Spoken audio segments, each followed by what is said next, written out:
Teu altar, Senhor. Pai, nossa vida deve ser uma vida para Te glorificar, Pai.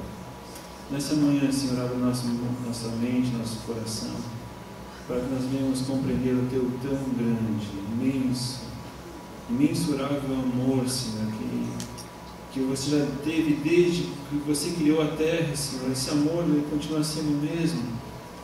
Ele não mudou, Senhor, porque Tu não mudas. Oh, Pai, que nessa manhã seja revelado a nós, Senhor, essa paixão que Você tem por cada um de nós, Pai. Em nome de Cristo Jesus. Amém. Amém. Podemos tomar lugar?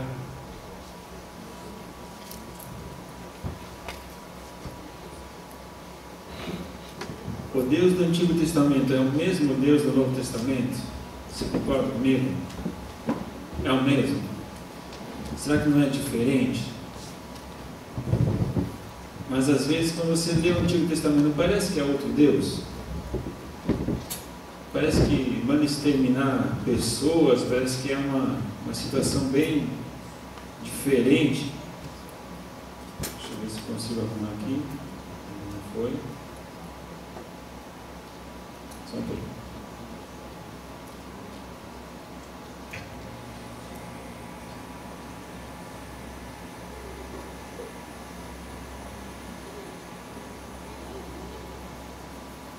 Isso, agora está ok. Então, o Deus do Antigo Testamento tem alguma coisa a ver com o Deus do Novo Testamento? O amor, a gente olha para o Novo Testamento, a gente vê aquele texto de João 3,16, porque Deus amou o mundo de tal maneira, que Deus o Filho unigênito e tal. Então parece que Deus amou o mundo a partir de Jesus, né? Mas antes, assim, é complicado a gente compreender esse Deus de amor. Nessa manhã eu quero provar o contrário, que o nosso Deus do Antigo Testamento é o mesmo Deus do Novo Testamento. Eu vou mostrar para vocês de que forma que Deus, já desde o Antigo Testamento, estava buscando resgatar a humanidade. Então, o Deus dos outros povos no Antigo Testamento, esse é o tema da ministração dessa manhã. E a gente vai começar com, na verdade, um cara chamado Abraão, certo? E todos vocês sabem que a gente sempre ouve falar, né, que Abraão é o nosso pai da fé e tudo mais. Mas quando Deus fala com Abraão, o que ele diz? Ora, o Senhor disse a Abraão: sai-te da tua terra, da tua parentela e da casa do teu pai, para a terra que eu te mostrarei, e far-te-ei uma grande nação. E abençoar-te-ei e engrandecerei o teu nome, e tu serás uma bênção. E abençoarei os que te abençoarem, e amaldiçoarei os que te amaldiçoarem, e em ti serão benditas todas as famílias da terra. Muito bem. O que esse texto está querendo dizer? Veja a parte sublinhada. Abençoar-te-ei e engrandecerei o teu nome, e tu serás uma bênção. Em primeiro lugar, abençoar-te-ei e engrandecerei. E essa parte a gente entende muito bem, né? Eu vou te abençoar, eu vou te engrandecer. Glória a Deus, recebo, né? E ele diz assim: e tu serás uma bênção. O que significa esse tu serás uma bênção? Quando você é bênção para alguém, você tem que ser bênção, né, para alguém. Você vai ser uma bênção. Ah, legal. Significa que Deus vai usar você para abençoar uma outra pessoa, certo ou errado? Lógico, porque senão você não vai poder ser uma bênção. Você somente é uma bênção quando você é para alguém. Ok? Então significa que Deus está falando para Abraão: Abraão, eu vou te abençoar, mas não é só para você. Eu vou te abençoar com que propósito? De que esta bênção que eu vou te abençoar, ela reverta para outros. Olha só. E aí o que diz? Abençoarei os que te abençoarem, amaldiçoarei os que te amaldiçoarem, e em ti serão benditas todas as famílias da terra. Então o propósito de Deus abençoar Abraão, o que era? É Abraão. O propósito de Deus, ele termina com Abraão ou começa com Abraão? Ele começa com Abraão. E a gente sempre acha que nós somos o fim de tudo, né? Por que Deus quer te abençoar? Porque Deus me ama. Glória a Deus. Mas Deus não apenas te ama, mas Deus ama o teu vizinho, Deus ama a pessoa que mora do outro lado da rua, Deus ama o teu colega de trabalho. E assim era desde o Antigo Testamento. assim é nos nossos dias até hoje. Deus não mudou. Então a gente já pode ver que na promessa de Deus para Abraão, o propósito de Deus era o quê? Abraão. Não, o propósito era além de Abraão. Lógico, tem toda a família de Abraão. Só que ele não estava focado apenas na família, mas as famílias da terra. Então o propósito de Deus com Abraão não fechava com Abraão apenas, mas ia além.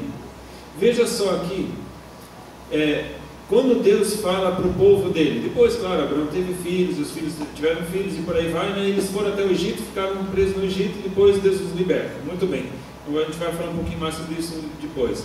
Veja só o que Deus fala do povo dele. Agora, pois, se diligentemente ouvirdes a minha voz e guardardes a minha aliança, então sereis a minha propriedade peculiar dentre todos os povos. Ok? Então vocês vão ser meu povo, entre todos os povos vocês serão meu povo, porque toda a terra é minha. E vós me sereis um reino sacerdotal e povo santo. O que é esse reino sacerdotal? O sacerdote ele tinha um papel de apresentar o povo diante de Deus. Tá? Então, ele diz assim: vocês vão ser uma nação de sacerdotes. Significa todo o povo é um sacerdote. Vocês todos serão sacerdotes. Muito bem, sacerdotes de quem? Para apresentar as outras nações diante de Deus, ou Deus se representar às outras nações através do povo dele. Deus queria se revelar ao mundo todo. Eu vou simplificar. Deus quer se revelar para o teu vizinho. Deus quer se fazer conhecido para o teu colega de trabalho. Mas como é que Deus vai fazer isso se o cara não tem interesse nenhum de conhecer Deus? Ele vai usar você. De que forma Deus vai se mostrar conhecido para as outras pessoas? Usando a tua vida, usando a minha vida. Este era o propósito de Deus desde o início dos tempos. Quando Deus chamou um povo, Deus queria se revelar para o mundo. E como é que ele fez? Ele usou Israel no início. No começo Deus usou Israel para se revelar para o mundo. Continuando. Daí a gente pensa, não, o povo de Israel, né? Todos os filhos, né, de Abraão, Isaac, Jacó. Depois Jacó teve 12 filhos, José foi um deles, aí José foi para o Egito, né? Toda aquela história, depois todos vão para o Egito, aí eles se multiplicam e tal, aquela questão toda. Então, o povo de Deus era só gente da linhagem de Abraão, certo? Não bem assim. Veja o que acontece quando eles saem do Egito. O povo que saiu do Egito, que aí vocês devem ter visto talvez a série, né? Os 10 Mandamentos. Ou tem até o filme já lançado, né? Alguém já assistiu o filme Os 10 Mandamentos? Já assistiu? Eu também já assisti. Interessante, muito bom. Assim, tem uma boa base. Então, diz aqui, ó: assim partiram os filhos de Israel de Ramsés para Sucote, cerca de 600.000 a pé, somente de homens, sem contar os meninos. Subiu também com eles muita mistura de gente, e ovelhas, e bois, uma grande quantidade de gado. Junto com o povo de Deus, junto com os descendentes de Abraão, foi quem junto? Aqui diz, e subiu também com eles muita mistura de gente, ou muitos outros povos aproveitaram essa deixa para fugir do Egito, porque os judeus, os israelitas, não eram os únicos que eram escravos no Egito. O Egito tinha muito mais escravos. E o que aconteceu? Quando o povo de Israel foge do Egito, vários outros falaram: opa, essa é a nossa deixa, vamos junto. Então outros povos se aproveitaram nessa situação e foram junto, misturados dentro do povo de Israel.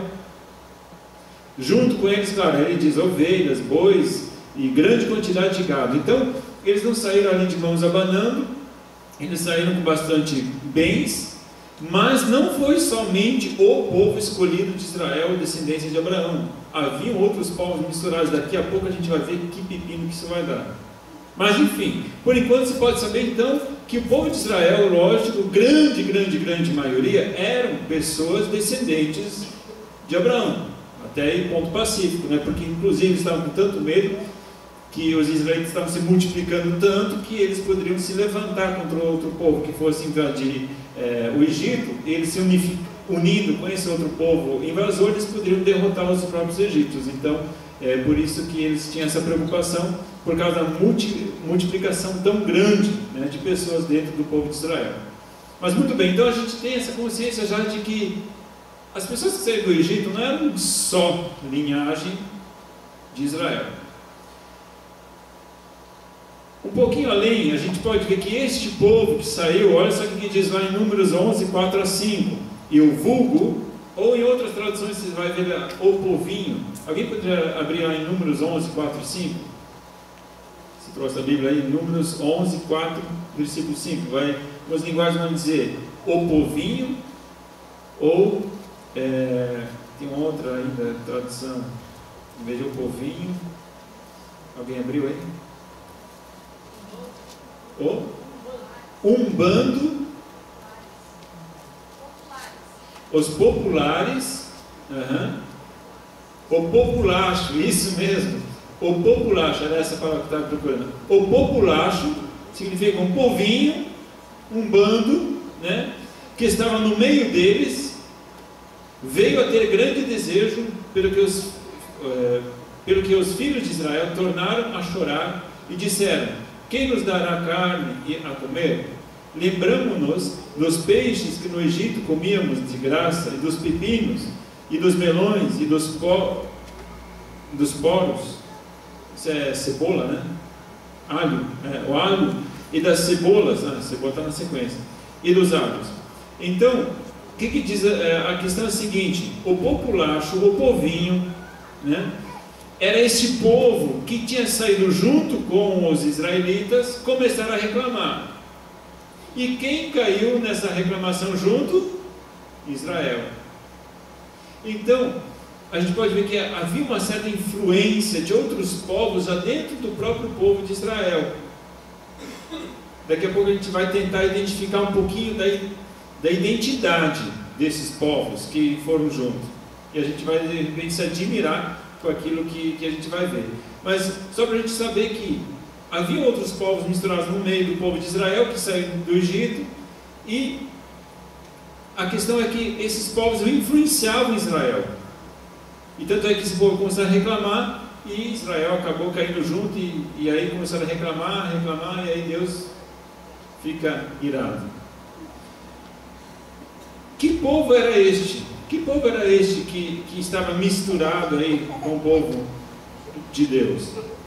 Povo misto com outros povos escravos que trabalhavam no Egito, né? O Egito havia conquistado vários outros povos, principalmente do chamado Alto Egito, povos estes que eram negros, tá? Então, entre esses povos que eram escravos dentro do Egito, haviam povos negros também. Eu vou falar um pouquinho de um povo chamado Cuxita. Só para vocês terem uma noção aí, um mapa. Ele ficou meio pequeno, né? Mas enfim. Tem o delta do Nilo bem ao norte, bem onde tem os barquinhos ali perto, né?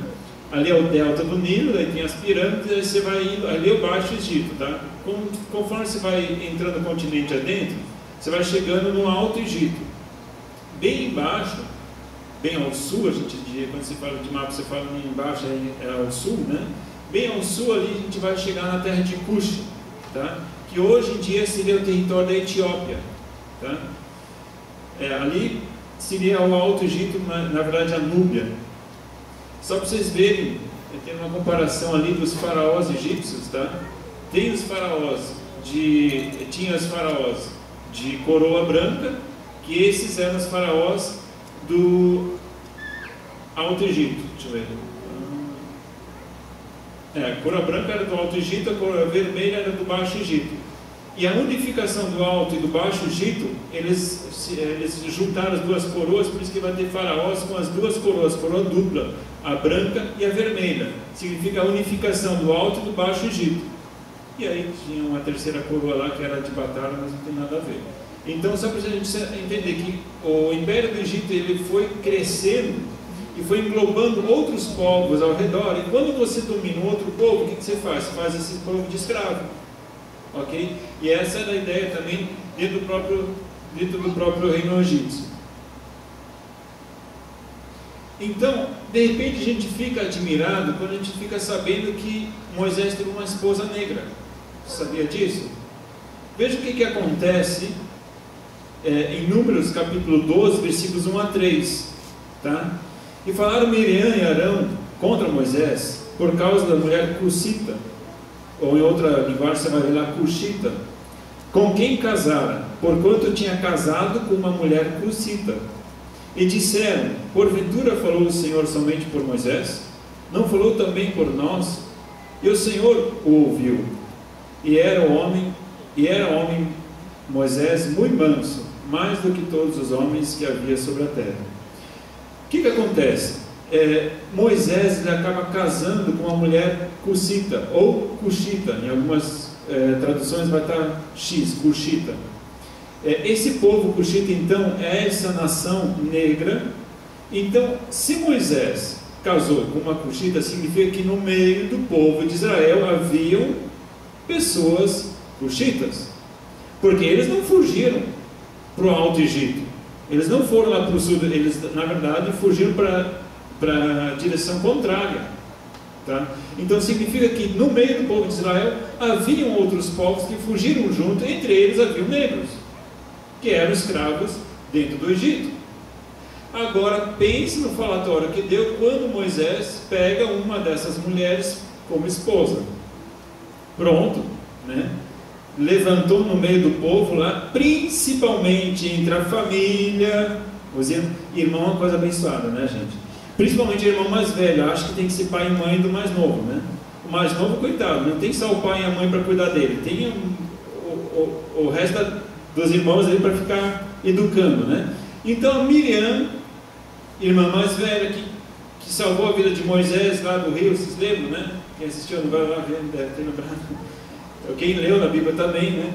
Mas Miriam, aquela que correu ali na beira do rio para avisar, né, de que eu conheci uma ama de leite para esse menino que a princesa tinha tirado do rio e tal. Então ela tinha esse quê de mãe de Moisés, né? Essa questão de protetora, de querer cuidar da vida de Moisés. Só que ela não se deu conta que quem era a autoridade neste momento sobre o povo não era ela. Deus tinha colocado Moisés como autoridade, e ela, como irmã, agora não era apenas irmã, mas velha. Ela era submissa ao irmão, deveria ser. E quando ele tem esse casamento, esse relacionamento com essa mulher, Miriam fala: tá aí, ó, esse meu irmão aí não é tudo aquilo não, hein? E Deus não fala só com ele não. Olha só o que eles dizem, né?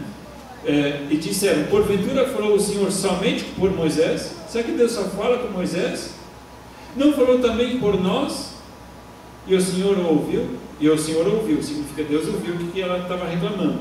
Falou: não, mas Deus fala conosco também. Moisés não é o cara. Se Deus quer se revelar, Deus se revela conosco também. Então, colocando em xeque, colocando em dúvida a autoridade de Moisés. E a palavra de Deus diz: e Deus ouviu a reclamação de Miriam. Gente, quando a gente reclama, Deus ouve. Mas eu nem falei com Deus. Eu estava falando com outro cara que estava aqui do meu lado, nem falei com Deus, nem orei. Gente, você acha que Deus só ouve aquilo que você ora? Não. Deus ouve tudo. Mesmo você não orando, você está orando. Mesmo você não falando com Deus, Deus está ouvindo. E Miriam, não é que ela estava reclamando com Deus, ela estava só reclamando, né? Por isso que a Bíblia fala: gente, cuida na hora de você falar alguma coisa, cuida na hora de falar, porque Deus ouve. E não só quando você está orando. Não, que quando eu oro, né, eu fecho a porta do quarto, aí Deus me ouve. Gente, parece que Deus, naquele momento Deus está, mas o resto do dia Deus está longe. Não é assim. Deus, se você crê que Deus é contigo, então Ele está contigo 24 horas. Só você está com Ele só quando você fecha a porta do quarto. Aí você está com Ele, mas Ele está contigo o resto do dia inteiro. Só que às vezes a gente acha que quando você fechou a porta do quarto, teve um momento de oração ali, aí você está na presença dele. Só que muitas vezes a gente anda longe da presença dele durante o dia, mas ele continua, ok? Então, essa rebeldia Deus ouviu. O que eu queria destacar com isso tudo? Esse certo preconceito contra os povos. Aí eu pergunto, aí o desfecho dessa história aqui, Deus acusou Moisés? Deus mandou Moisés mandar embora essa mulher? Deus não falou mais com Moisés depois disso? Não, não aconteceu nada. Não aconteceu nada. Deus tratou sim Miriam, Deus tratou Arão, que neste momento eles se revoltaram contra a autoridade de Moisés, mas com Moisés, Deus não fala nada. Deus não disciplina ele, Deus não o repreende neste momento. Então a gente pode ver que, na verdade, esses preconceitos que nós temos, muitas vezes somos nós que temos, não Deus. São preconceitos nossos, que nós precisamos renovar a nossa mente. Continuando, então o que era esse reino de Cush? Ele era situado então no nordeste da África, na Núbia, era uma extensa faixa de terra localizada ao sul do Egito, entre a segunda e a sexta catarata do rio Nilo. No interior da Núbia floresceu o reino de Cush, com suas capitais e por aí vai. Enfim, só para a gente saber de que este reino, inclusive até hoje, eu coloquei uma figura aqui, mas até hoje existem pirâmides nesse reino de Cush. Você sabe quantas catalogadas, quantas pirâmides eles têm lá? 200 pirâmides. Tem mais pirâmides no reino de Cush do que no Egito.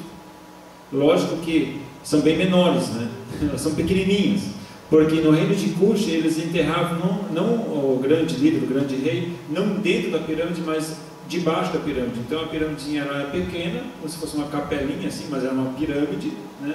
E eles enterravam então o soberano debaixo com suas riquezas e tal, mesmo padrão mais ou menos do Egito, mas de uma forma menor. Mas existem mais pirâmides no reino de Cush do que no Egito, inclusive. Então havia uma relação muito forte do reino de Cush, que são os negros, com o Egito. Inclusive o reino de Cush ele era muito comercial, eles faziam comércio com todo o reino antigo, desde a Mesopotâmia, depois posteriormente com os gregos e por aí vai. Então é um reino bastante que cresceu muito. Inclusive nós temos uma linhagem de faraós negros.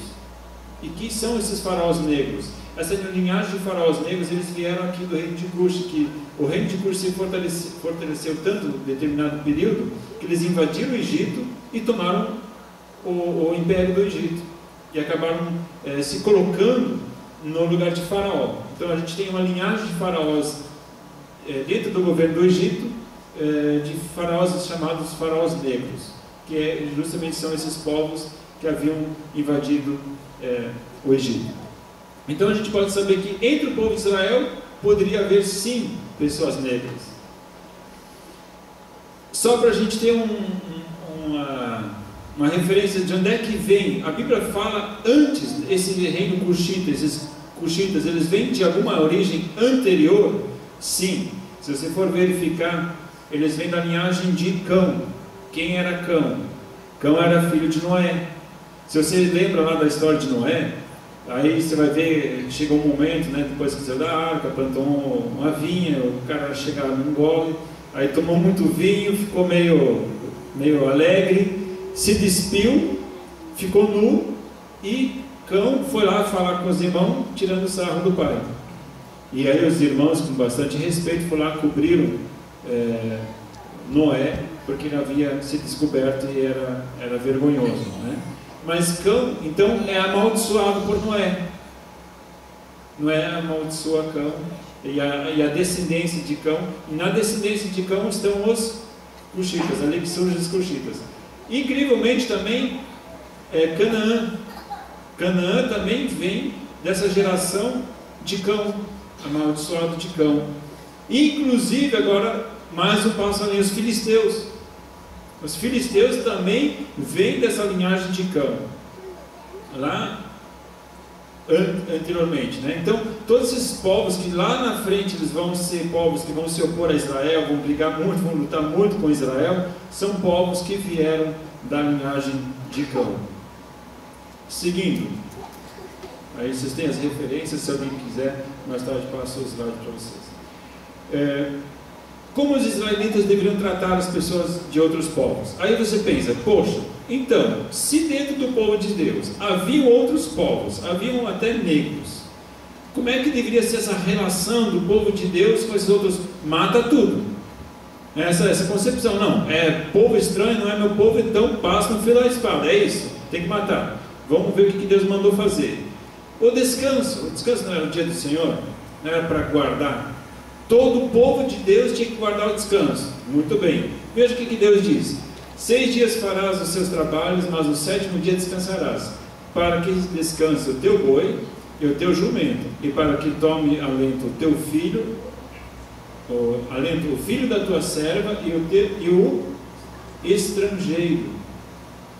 Então Deus já contabiliza que haveriam estrangeiros, que dentro de Deus reconhece, não tem estrangeiro aí no meio. E o meu dia, o dia de sábado, para vocês guardarem para mim, quem vai ter que guardar junto? Estrangeiro também. Deus excluiu o estrangeiro. Continuando. Alimento. O alimento. Veja o que Deus fala. Semelhantemente, não rabiscarás a tua vinha, nem colherás os bagos caídos da tua vinha, deixá-lo-ás ao pobre e ao estrangeiro. Eu sou o Senhor vosso Deus. Deus diz o seguinte, gente, quando você for colher, colhe o que você viu, e aí depois você passa o olho e vê, vi ali, eu não tinha visto, aquele cacho lá é legal, hein? Mas você olhou pela segunda vez, depois que você já tinha colhido, já foi para frente, depois você viu de novo, deixa. Se você vê outra coisa depois, deixa. Sabe para quem que é?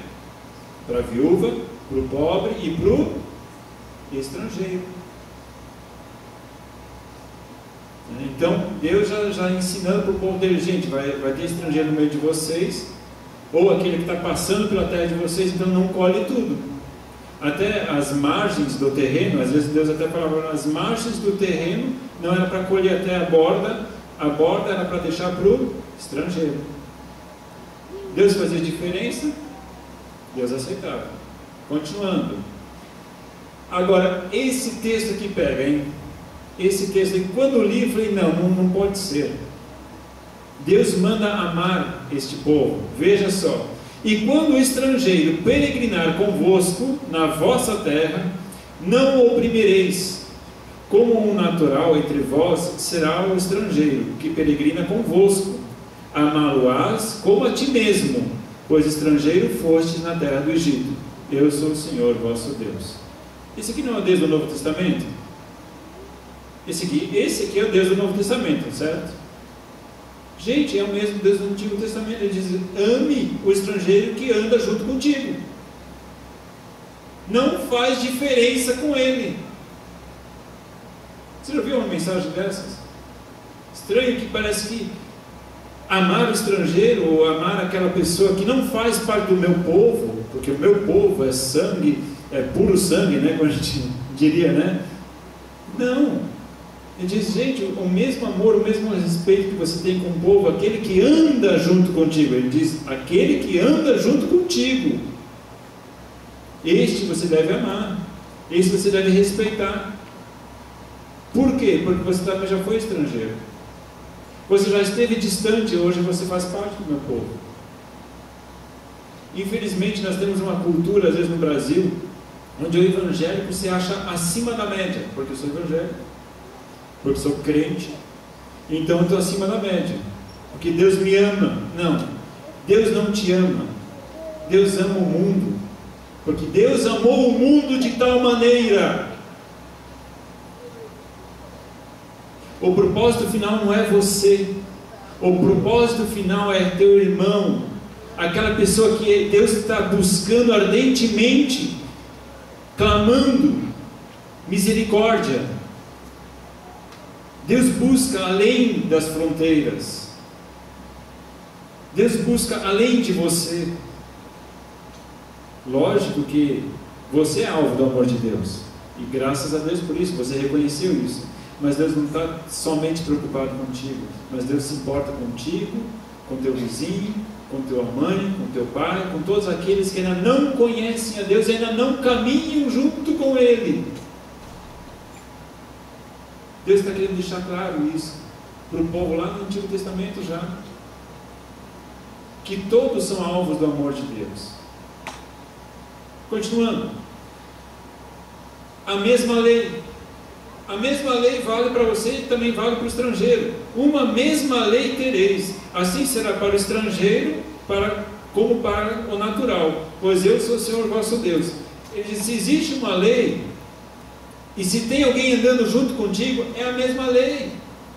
Eu não vou criar uma lei especial para o estrangeiro, uma lei especial para o meu filho, porque você é filho de Deus, porque você é filho de Javé, você é filho de Abraão, então você tem regalias. Agora o outro cara vai ter que pagar um preço diferente. Não, é o mesmo preço para o estrangeiro. Deus não fazia diferença. Quem fazia diferença no Antigo Testamento era o próprio povo hebreu. Eu sou o povo hebreu, eu sou escolhido de Deus, eu sou não sei o que.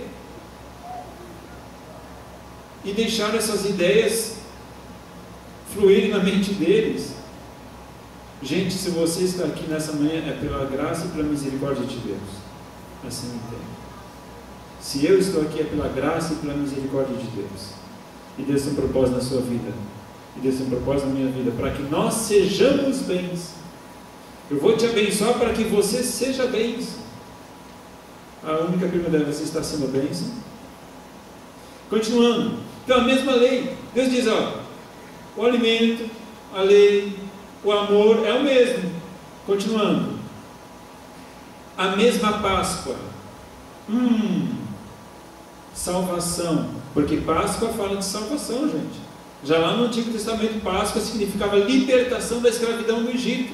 Eles saíram do Egito, isso é Páscoa. Então o que diz a palavra?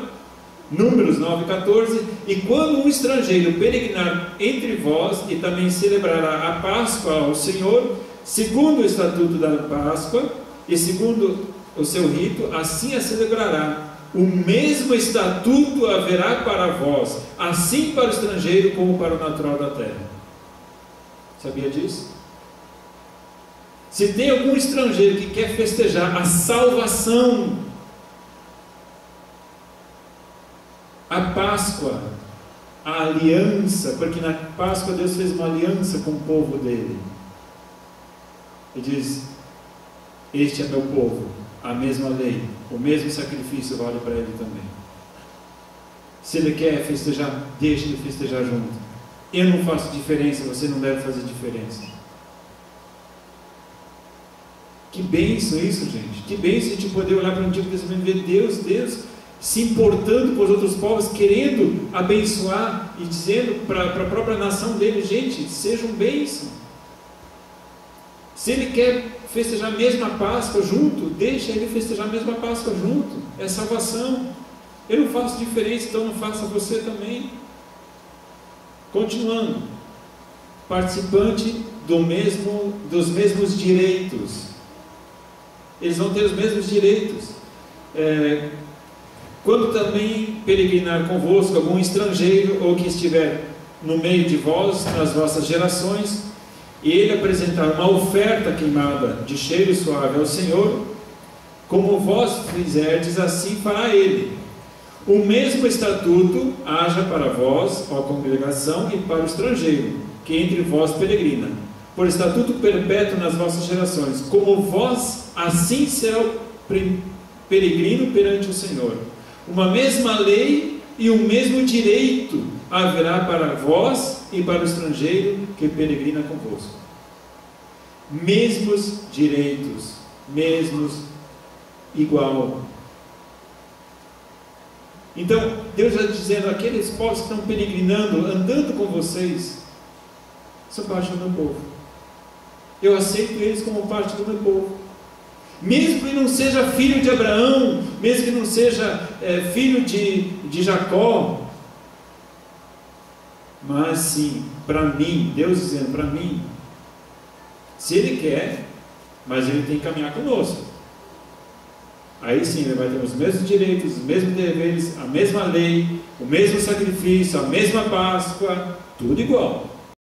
Não melhor, nem pior. Aí te vem uma pergunta: e os povos que Deus manda matar? E daí? Não tem povos que Deus manda matar? Depois que a gente viu tanto que Deus ama o estrangeiro, mesmas leis, mesmos direitos, mesmo tudo, por que então Deus manda matar alguns povos? A gente pode ver que até agora Deus sempre falava: aquele que anda convosco, aquele que está no vosso meio, aquele que faz parte, aquele que está andando junto com vocês. Agora, tinha povos que não queriam nem saber de andar com o povo de Israel. Tinha povos que não queriam nem saber da lei de Deus. Tinha povos que não queriam nem saber da vontade de Deus. Agora nós chegamos, então, eram povos pagãos. A gente não tem hoje no nosso meio, no mundo, vamos pegar o mundo como um todo, não tem pessoas que buscam a vontade de Deus, não tem pessoas que não querem nem saber da vontade de Deus? É a mesma coisa no Antigo Testamento. Haviam povos que eram simpatizantes, que até se interessavam de repente pela lei de Deus, mas tinham povos, a grande maioria, que não queriam nem saber de Israel, que não queriam nem saber do Deus de Israel, que eram perversos, eram maus. Então disse: eis que eu faço uma aliança, farei diante de todo o teu povo maravilhas que nunca foram feitas em toda a terra, nem em nação alguma, de maneira que todo este povo, em cujo meio tu estás, veja a obra do Senhor, porque coisa terrível é o que faço contigo. Guarda o que eu te ordeno hoje. Eis que eu lançarei fora diante de ti os amorreus, e os cananeus, e os heteus, os perizeus, os heveus e os jebuseus. Então aqui Deus falando: ó, eu vou lançar fora esses povos. E se a gente for comparar esse texto aqui com aqueles textos que eu falei lá de Cão antes, esses povos, quase todos eles aparecem lá na descendência de Cão, tá? Quase todos eles aparecem na descendência de Cão. E o que acontece nessa questão? Então, são povos que não buscavam a Deus, eram povos perversos. Que tipo de perversidade? Só mais um slide aqui. Quando entrares na terra que o Senhor teu Deus te der, não aprenderás a fazer conforme a abominação daquelas nações. Entre ti não se achará quem faça passar pelo fogo seu filho, sua filha, nem adivinhador, nem prognosticador, nem agoreiro, nem feiticeiro, nem encantador, nem quem consulte o espírito adivinhador, nem mágico, nem quem consulte os mortos. O que acontece? Estes povos aqui, Deus está falando o que esses povos faziam. Sem exagerar, eu vou falar algo para vocês. Talvez você já tenha ouvido falar aí. Cara, está muito chiaço. Para mim está dando um chiaço aqui em cima. Dá para ouvir bem? Então o chiaço deve ser da caixa. Então, sem exagerar, talvez você já tenha ouvido falar de povos ou de sacrifício humano dentro de religiões mais diversas aí, inclusive dentro de satanismo, onde sacrifícios são oferecidos a demônios, a entidades e por aí vai. Então, nesses povos cananeus, a prática de sacrifício humano de criança era normal. Era normal. Todo primeiro filho primogênito era sacrificado. Então, sacrifício humano. Aí a gente vai olhar Sodoma e Gomorra. Você já deve ter ouvido falar sobre Sodoma e Gomorra. Perversidão sexual, libertinagem, homossexualismo. E não somente isso, prostituição cultural. O que é prostituição cultural? Haviam pessoas que se prostituíam divinamente, ou era culto. A prostituição era um culto. Culto a uma deusa. Então, você consegue começar a pensar que uma coisa era demoníaca, era diabólica, perversa, era horrível. Essas eram as práticas de Canaã. Essas eram as práticas daqueles povos. Era perversidade, era promiscuidade. Tudo de ruim, tudo que você possa imaginar de pecado, havia naquela terra. Aí você pode dizer, aí Deus, chega um momento que Deus é amor, mas chega um momento que Deus é justiça. Deus não pode dizer, esse povo pode vir, porque esse povo não queria se submeter à lei de Deus, ele não queria nem saber com a Páscoa de Deus, eles queriam praticar as perversidades deles. E assim como Deus em nossos dias vai julgar o certo do errado, Deus fez isso no Antigo Testamento. Deus julgou a coisa certa e julgou a coisa errada. Se você acha que hoje a corrupção é normal, para Deus ela não é normal. Se você acha que hoje em dia as leis de Deus para a família é normal, sair por aí aprontando, é normal. Para a sociedade é normal se separar, casar de novo e ter lá 50 mil relacionamentos, é normal. Não, para Deus não é normal. A mesma lei a lei de Deus é a mesma ontem, hoje e eternamente. O que era pecado no Antigo Testamento é pecado hoje. E da mesma forma que Deus julgou as nações no Antigo Testamento, Deus vai julgar as nossas nações hoje. Jesus mesmo diz, eu não vim para abolir a lei, mas para cumprir ela. E ele diz, não vou tirar nenhuma vírgula da lei, mas sim ressignificá-la. Então essa ressignificação é quando nós vemos a graça de Deus, no amor de Jesus, Ele tomando o lugar do sacrifício, Ele tomando o lugar do pecado. E quem reconhece isso faz parte do povo de Deus. Se você participa da Páscoa de Jesus, você participa da Páscoa de Deus. Pois todo aquele que faz tal coisa é abominação ao Senhor, e por estas abominações o Senhor teu Deus os lança fora de diante de ti. Perfeito serás como o Senhor teu Deus, porque estas nações que has de possuir ouvem os prognosticadores e os adivinhadores, porém a ti, o Senhor teu Deus, não permitiu tal coisa. Então Deus está falando, gente, é por isso que Deus está tirando esses povos deste lugar. Por quê? Por causa do pecado deles. Não é porque vocês são os caras, porque vocês são bons, é por causa da perversidão deste povo que eu estou tirando eles. Mas vocês sejam santos, vocês sejam diferentes. Eu estou dando as minhas leis para vocês. Não façam diferença contra os povos. Agora, a minha ira com esse povo, isso é uma coisa minha com eles. Eu vou usar vocês para fazer justiça sobre eles, porque o pecado deles chegou no limite. E gente, a gente pode saber o seguinte: a gente vive hoje em dia, parece que Jesus nunca vai voltar. Jesus vai voltar um dia. Vai chegar um momento que Deus diz, agora chega, agora deu.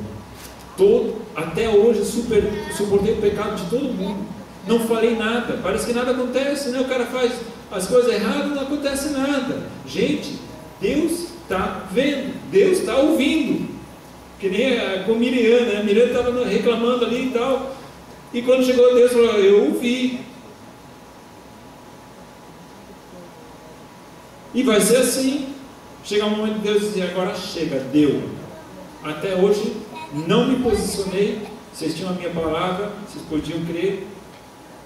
Jesus voltou, levou os dele. Ponto final.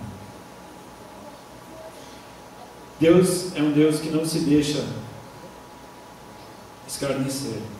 Deus busca aos rejeitados. Gente, Deus ama o rejeitado. Deus buscava os povos perdidos desde o Antigo Testamento, desde que eles estivessem dispostos a seguir os mandamentos de Deus.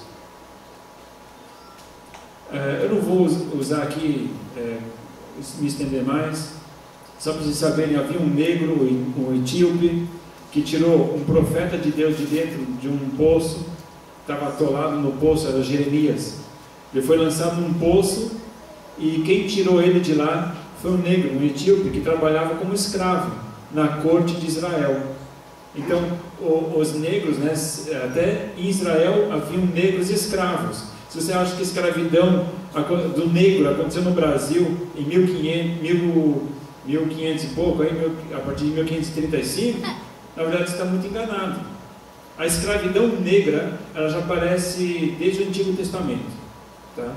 Então aqui a gente pode ver novamente um eunuco, né? Se você for verificar, geralmente eram escravos da corte, né? E esse então acaba salvando a vida do profeta Jeremias. Ele se compadeceu do profeta. Aí eu vou perguntar para você, vem cá, alguém que se compadece do profeta de Deus, Deus não vai se compadecer da vida dele? Porque o profeta de Deus representava a voz de Deus sobre a terra. E quando ele resgatava o profeta de Deus, ele sabia quem ele estava resgatando. Será que ele fez isso só porque nessa hora ele podia dizer, está aí o profeta de Deus, aí ó, morra? Por que ele se compadeceu? Porque o profeta de Deus era a voz de Deus sobre a terra. Ele reconhecia o profeta de Deus. Sabe quem tirou ele? Um negro. E aí eu gostaria de concluir com um texto do Novo Testamento. Os negros não param só no Antigo Testamento, no Novo Testamento. Veja lá, Atos 8, 27. Levantou-se Filipe, isso aqui era Filipe, e foi. E eis que um homem etíope, eunuco, mordomo, ou mordomo-mor, né? Então era o soberano dos mordomos ali, né? De Candace, rainha dos etíopes, o qual era superintendente de todos os seus tesouros e tinha ido a Jerusalém para adoração. E aí o restante da história talvez você conheça, né? Que ele estava indo na sua carruagem, Deus manda Filipe ir lá pregar, Filipe prega para esse eunuco, esse escravo, né? Na verdade superintendente dos escravos ali, o eunuco, e ele se converte, ele se deixa batizar e volta para a Etíope.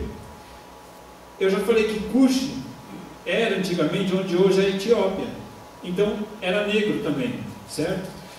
E para a gente, aí você veja, então o nome da rainha era Candace, né? Porque diz, mordomo, morte, Candace. Aí eu estava dando aula de história, lá na sala de aula, e eu estava lendo sobre justamente o reino Cushita, porque essa matéria a gente passa no 6º ano, tá?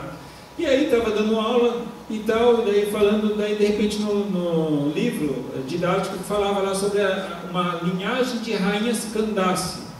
Eu falei, ué, Candace, esse nome não me é estranho.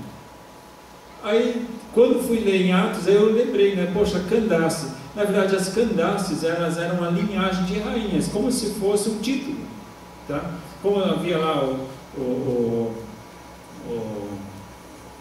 no Egito, o faraó, então havia uma linhagem de Candaces, certo? Não era o nome de uma rainha, mas tinha uma linhagem de rainhas. Inclusive o reino de Cush, os etíopes, as mulheres eram muito honradas, e entre elas algumas foram rainhas. Não haviam apenas reis, então não era uma civilização tão machista, talvez como a gente poderia imaginar, mas sim uma sociedade negra que havia assim, em honra, muito grande honra às mulheres. Eles honravam bastante as mulheres. E entre elas, então, a rainha Candace, essa sucessão de rainhas Candaces, onde o mordomo dela se converteu. Agora adivinha, o cara vai para Israel, se converte e volta para a Etiópia. O cara não deve ter ficado quieto. A gente imagina aí o que o Evangelho não foi. Inclusive existem aí estudos posteriores que dizem que o próprio Mateus, que nós temos como livro de Mateus aí, provavelmente tenha sido alguém que tenha ido para a Etiópia e tenha pregado o Evangelho lá. Depois que o etíope voltou, começou a pregar e anunciar o Evangelho, muitas pessoas se converteram, e o próprio Evangelho, o apóstolo Mateus foi lá para Etiópia e pregar o Evangelho lá. Aí já são escritos posteriores, a gente não tem um registro bíblico disso, né? Mas os historiadores têm algum registro nesse sentido. Então, esses preconceitos que nós criamos com japonês, com chinês, com negro, com branco, com gordo, magro, feio, bonito, enfim, são preconceitos nossos. Deus não tem preconceito. Ele pede que nós sejamos um povo que ame o estrangeiro, que ame aquele que caminha conosco. Precisamos ser uma igreja aberta, não uma igreja fechada. Então eu gostaria de concluir com o último texto. Portanto, ide fazer discípulos de todas as nações, batizando-os em nome do Pai, do Filho e do Espírito Santo, ensinando-os a guardar todas as coisas que eu vos tenho mandado, e eis que eu estou convosco todos os dias até a consumação dos séculos. Não parece com aquilo que abençoarei, te abençoarei, e você será uma bênção, e em ti serão benditas todas as famílias da terra. Amém? O Deus do Antigo Testamento é o mesmo Deus do Novo Testamento? Amém. Eu creio nisso. Eu creio sim. Eu creio que Deus não mudou. Se Deus julgava com justiça no Antigo Testamento, Deus vai julgar com justiça no Novo Testamento. Se Deus amava o estrangeiro no Antigo Testamento, Deus ama o estrangeiro no Novo Testamento. E Deus ama ainda em nossos dias. Amém. Vamos nos colocar de pé.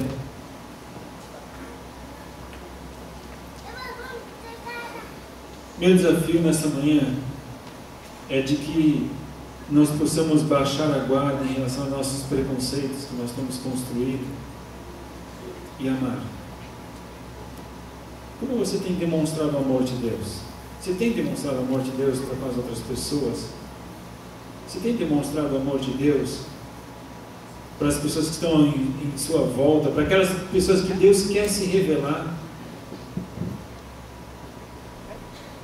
Feche seus olhos neste momento. Este é um momento onde você pode louvar e agradecer a Deus em primeiro lugar por fazer parte do povo dele. Porque não é mérito seu, não é mérito meu, mas Deus te escolheu para estar aqui nessa manhã e isso não tem preço. Na verdade, isso teve um preço, que foi o sangue do Cordeiro, que foi o sangue de Jesus. Mas isso vai além. Este amor, ele quer inflamar você de tal forma de que você ame incondicionalmente aquelas pessoas que estão ao seu redor. E nessa manhã eu quero te convidar, se você está disposto a amar as outras pessoas como Deus as ama, então neste momento é o momento de você dizer: Deus, eis-me aqui. Me perdoe quando eu tenho feito diferença. Me perdoe quando eu tenho julgado as pessoas em vez de amá-las. Me perdoe, em vez de eu olhar para elas como graça de Deus, eu tenho condenado elas ao inferno. Porque Deus quer sim resgatar almas, não fazê-las perecer. Deus não está interessado em julgar, em matar, em condenar as pessoas ao inferno. Deus está interessado em salvá-las para a eternidade. E Ele quer usar você, Ele quer me usar para se revelar para este mundo. Em nome de Jesus, nessa manhã, Pai, encontre em nós um coração genuíno, um coração puro, um coração santo, um coração que faça diferença no meio da nossa sociedade, um coração que ame ao invés de irar-se, ao invés de magoar os outros, Pai.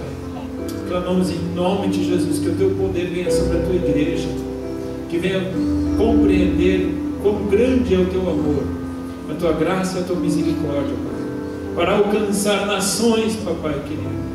Aleluia, porque esse é o chamado da Tua igreja, é trazer a esperança para aqueles que não têm esperança. Aleluia, nós clamamos em nome de Jesus que o Teu amor venha inflamar a nossa igreja, de tal forma, Senhor amado, que ela seja sal e luz, aonde só existem trevas, Pai. Em nome de Jesus, toca a mente e o coração de cada um de nós, Pai, que possamos nos arrepender, meu Pai, e viver em santidade, para que a Tua bênção não esteja apenas voltada para nós, mas que possamos ser um vaso de bênção, possamos ser um canal de bênção, e várias pessoas possam alcançar a Tua graça e a Tua misericórdia, em nome de Jesus. Amém. Tem uma música ainda? Gostaria de estar recolhendo a oferta neste momento.